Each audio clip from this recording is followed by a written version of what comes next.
Hello, everybody. This is a special episode of Tuesdays with Mr. Ensmer's computer science class when Schoology goes down.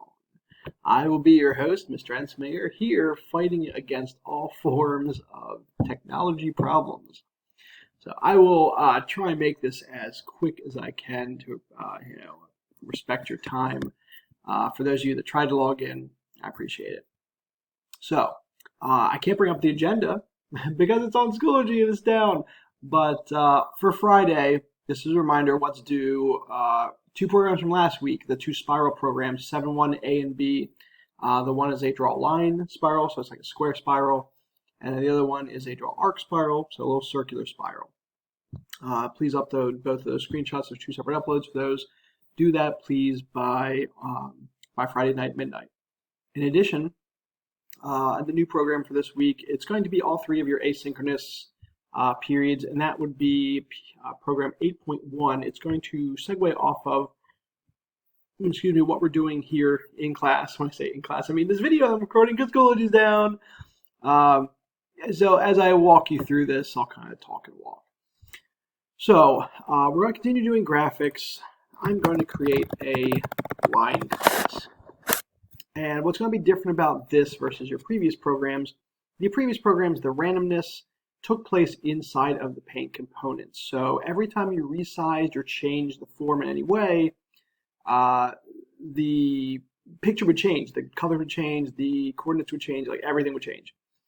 Well, this is going to be a fixed picture because we're going to be making a class about it. So what we're going to make together, we're going to make the line class. You guys, for an assignment, read 8.1 on, I think it's page 350, is going to tell you to do the rectangle and oval. And you're going to add it to this so that you're going to have a bunch of lines, but also a bunch of rectangles and ovals. So make sure to follow that. Again, that's due also Friday at midnight. So let's do the line class. This is going to require us to do our imports.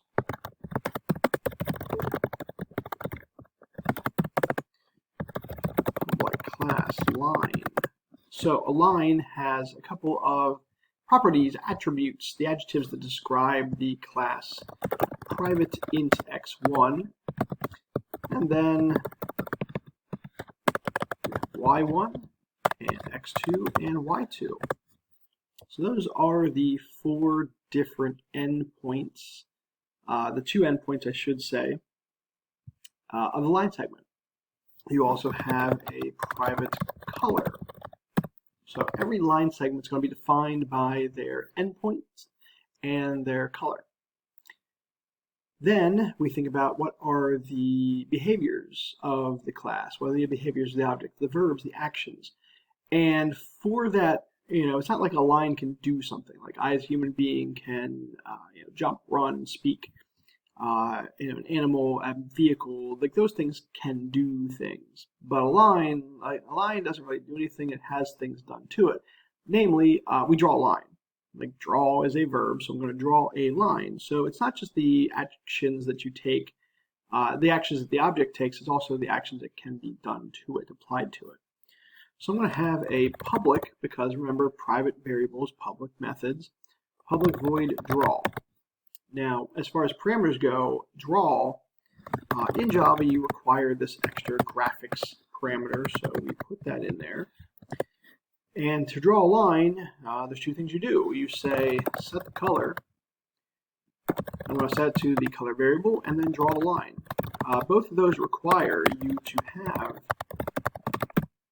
the G parameter, the G dot, because it's coming from that variable. So that is your class as far as like concept theory goes. It has the attributes of the line and then the actions of the line. So what other things are required syntactically? Like what does the language require outside of the theory of this? Well, there's always the set and get methods. Now, for the sake of brevity, we will skip these. Would we have to do a set and get for x1, y1, x2, y2 color? Sure. The reality is that there really isn't any restrictions to those as far as, x1, y1 can be positive, negative, 0. The only thing I'd say to that is if you do make those 0, or negative, I should say, if you make them less than 0, they will be off the form. Like, you still can make them negative. It's just that you won't be able to see anything.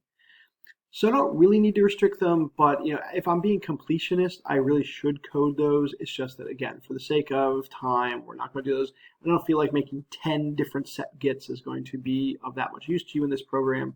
But what we do need, I do need that a constructor. We need a way to actually get the information into this class. Like, it can hold it. It can hold the x1, y1, and so forth. But we have no way of sending the information from the panel into this file. So that's what we're going to do here. Public line. Remember, constructors have no return types. Same name as the class. And I'm going to send in int x1, y1, x2, y2, and color as my parameters. Now keep in mind, we can't make circular assignments like this. You can't say the parameter called x1 is going to be set into x1, the variable for the class. So that's where we put in this extra qualifier, this dot. The this dot keyword signifies, hey, this is the class variable, and it's equal to the parameter coming in. This only happens when you have the same name for the variable and the class variable, but like, what else are you going to call x1? x1, x11? No, I mean, we're just call it x1, and then just add on this dot. Same thing here, this dot color equals color. So there's my complete line class.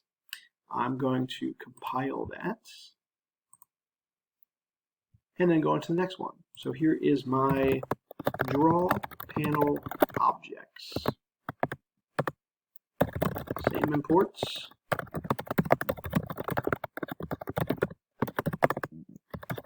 Public class draw panel objects extends J panel. Private, I'm going to make an array of lines. So jumping off what we did on Friday last week, we made for the rainbow the array of colors. Here we have another array. We're going to make an array of lines. Our panel, the properties of our panel, the thing we draw on, it's going to be a bunch of lines. Again, your assignment is for by Friday to do 8.1, which is make up rectangle and oval classes. You're going to add in then other arrays for the panel containing not just lines, but also rectangles and ovals. So in here then, we have the constructor public draw panel objects. I'm going to set the background, color dot white, let's say. And then I also need to initialize the array. Now, I already declared it. I gave it a name and a type, but that's not enough because what's missing is the size of it. I need to say lines, the plural name of the array, is equal to a new line. So I'm using the constructor. Well, I can't say this stuff yet, right? I can't say x1, y1, like that's an individual line. To make the array, I use the bracket notation and say, like, how many of these do you want? How about 100? So there's a difference between initializing the array and constructing the lines. This is just setting up a placeholder to say, here, I have space for 100 lines. Now I go back and I fill them in. I initialize them. I'm going to say go from 0 to the lines.length. I'm using I because like, I don't want to use X. X sort of denotes that it'd be like the X and Y coordinate. So I'm going to use like count or K, I, J, A. Just don't use X because it's just confusing. On the next line here, I'm going to say int X1. So that's why I just felt like X was a little confusing.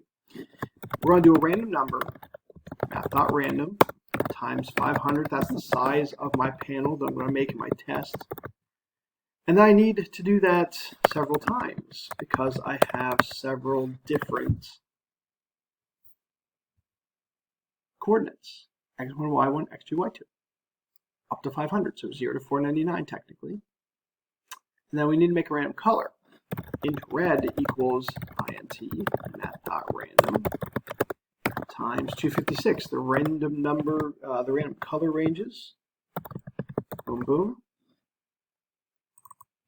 Green, blue. Once you make the random coordinates, you've made the random shades of color, you can then make a color. Color C equals new color, right, color green, color blue.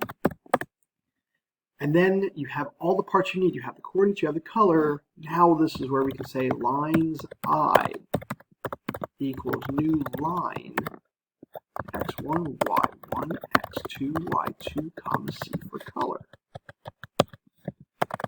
And then close off your for loop, close off your function, your constructor. So your for loop goes through the entire array, making sure that you go through all 100 lines, initialize all of the various properties. We do it randomly in this case. You don't have to do it randomly, it's just in this case we do. All of the coordinates, the colors, they're all set, they're all saved. Now what's missing is we still have not drawn the lines. That's where this comes into play. Public void paint component graphics G. Close all that stuff off there just ahead of time. So go back through. Now that you've constructed them, I'm going to go back through and I go through for loop 0 to length. So go through all 100 and then you're going to say lines.draw. G. That is my function that I created in that other class. I sent along the variable, the G parameter goes through there, passes to the draw method into the array for every line one by one. We'll compile that. Oops. Oh, lines I, sorry. Lines I, because it's an array. Oops. Okay, so we're good. We have one last file to do, and that would be new. So here is my test file. Import job.awt.star, import x.swing.star, public class draw, panel objects test, public static void main string args, and we have draw panel objects D equals new draw panel objects, nothing goes in there, JFrame, form 1 equals new JFrame. You'll start to see a lot of familiarity with these lines of code because we've done them a couple different times. Set size 500 by 500. Form 1.set visible to true. Close that, and compile should be good. So now the moment of truth, when we run the program, you get this, which does not look terribly different than what we've been doing. It's, yay, it's a panel of 100 lines. Like we did a similar program back 2 weeks ago, but there's a significant difference. Compare those programs. Do this. If I move this around, nothing changes because the lines were initialized and then drawn. So in memory, those variables, those lines, those objects are permanent in your RAM. So they're going to be there until you quit the program. When you run it again, it'll be new. But in this program, unlike your previous programs, you're not doing the randomness, you're not doing the drawing inside paint component. You're sort of setting everything up ahead of time in advance, and then when it comes time to draw, you're basically looking through and you're saying, oh, line 0 should go here, line 1 should go here, line 2 should go here, and it's this color, it's this coordinate. So that means no matter what you do to this, it's always going to give that same picture. That is the benefit of using objects, using classes with your files. So again, the assignment for Friday is to finish the 2 spirals, 7.1a, 7.1b. They were assigned last week, and then also 8.1. All 3 of your asynchronous lessons this week are working on 8.1. Very likely won't take you that long. Keep in mind, like once you do my rectangle class, Oval is the exact same thing, except instead of doing draw rect, fill rect, it's going to be draw oval, fill oval. Otherwise, it's the exact same thing. So follow the instructions, look at the instructions, because there's some things there you need to see. Add them in here, so you're going to have 5 classes in all, the 3 we have now, plus the rectangle and oval. And then be sure to add in the rectangle and oval stuff into the draw panel for the objects. Okay. Thank you for watching. I know that some of your classmates probably will just see Schoology's down and be like, oh, I'm not going to bother with class today. So for those of you putting in the effort, I really appreciate it. If you have any questions about this, please ask. Have a wonderful day.